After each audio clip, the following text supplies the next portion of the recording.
ఓం నమో మహద్భ్యో గురుభ్యః.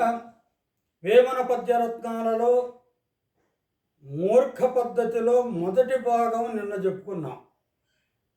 నేడు రెండవ భాగం అన్నమాట. ఆ మూర్ఖుల యొక్క నడవడిక ఏ విధంగా ఉంటుందో చెప్తున్నాడు.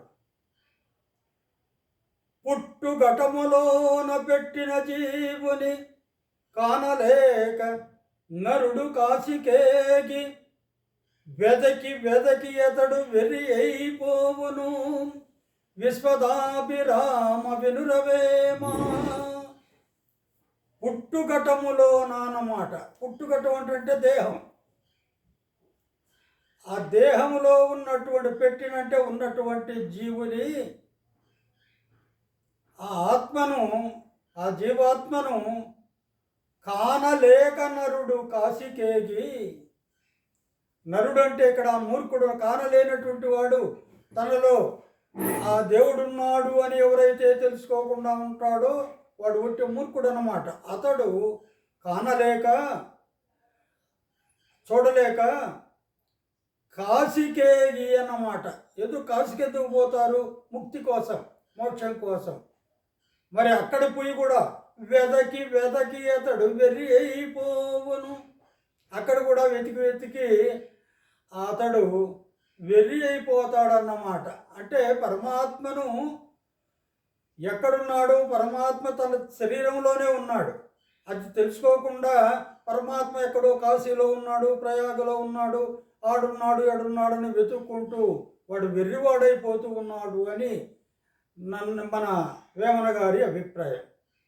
దాని తర్వాత రెండవ ప్రశ్న, ఇంటి ఆలి విడిచి ఇలా జారకాంతల వెంట తిరుగువాడు వెర్రివాడు. పంట చేను విడిచి పరిగ ఏరిన ఎట్లు విశ్వదాభిరామ వినురవేమా. ఇంటి ఆలి విడిచి ఇలా జారకాంతల వెంట తిరుగువాడు వెర్రివాడు. మరి ఇంట్లో ఉన్నటువంటి భార్యను వదిలిపెట్టి, జారకాంతలు అంటే వేశ్యకాంతలు పరాయి స్త్రీలు అన్నమాట, వాళ్ళ వెంట తిరిగేవాడు వెర్రివాడు. వాడు ఒక పిచ్చివాడు అన్నమాట. ఏ విధంగా పిచ్చివాడు అంటే, పంట చేను విడిచి, బాగా పండినటువంటి చేను ఉంది, ఆ చేలో బాగా పండింది కాబట్టి కంకులు పంటంతా కూడా బాగా దండిగా ఉంటుంది.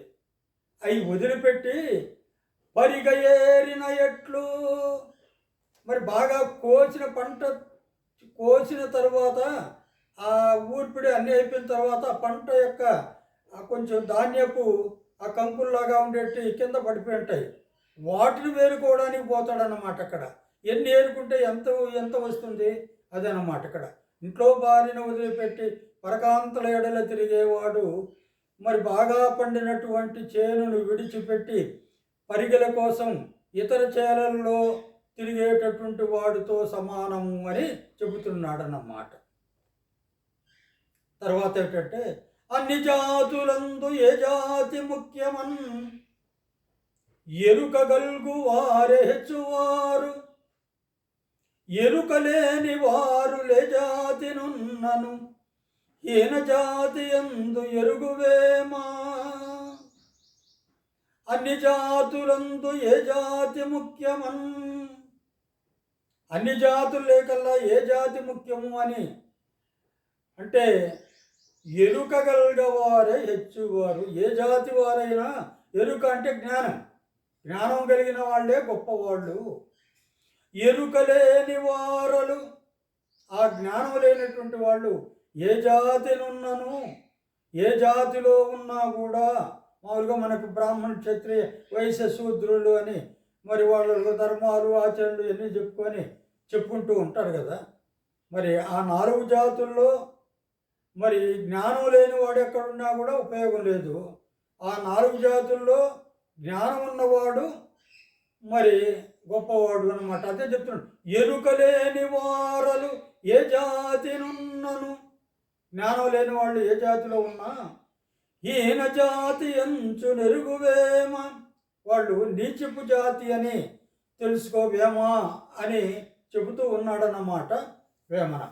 దాని తర్వాత ఇహమునందు పుట్టి ఇంగిత మెరుగని జనుల నెంచి చూడ స్థావరములు జంగమాదులనుట జగతని పాపంబు విశ్వదాభిరామ వినురవేమా.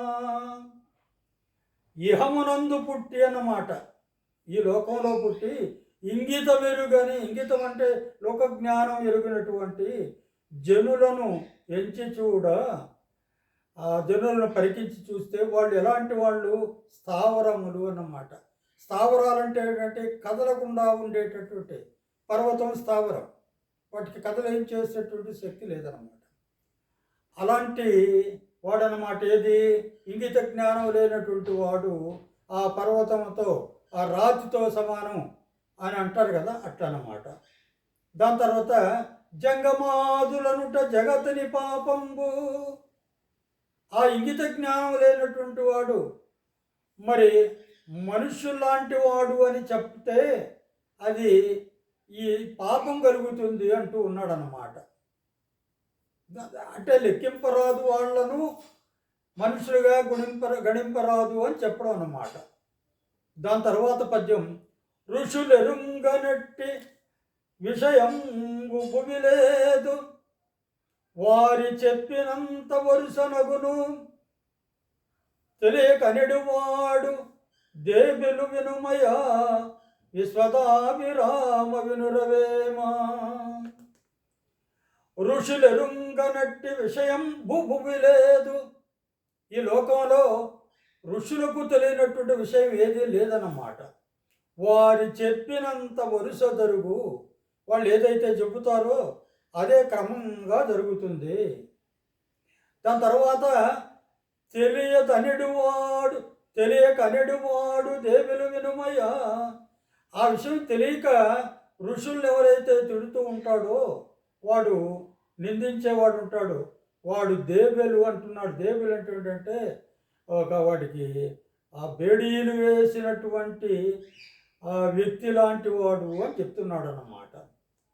దాని తర్వాత చివరి శ్లోకం ఎడ్డె తెల్పవచ్చు ఏడాదికైనను. ఎడ్డె అంటే ఏంటంటే జ్ఞానం లేని వానికి ఓ సంవత్సరం పాటు చెబితే వాడికి తెలిసేటట్టుగా చెప్పవచ్చు. మౌని తెల్పవచ్చు మాసముననే, మౌనంగా ఉంటాడు చూడండి, మాట్లాడకుండా ఉంటాడు చూడండి, వాడు మాటలు రాని వాడికి అనుకున్నాం. అలాంటి వారికి మనం ఒక నెల రోజులు మాటలు నేర్పిస్తే వాడు మాటలు నేర్చుకుంటాడు.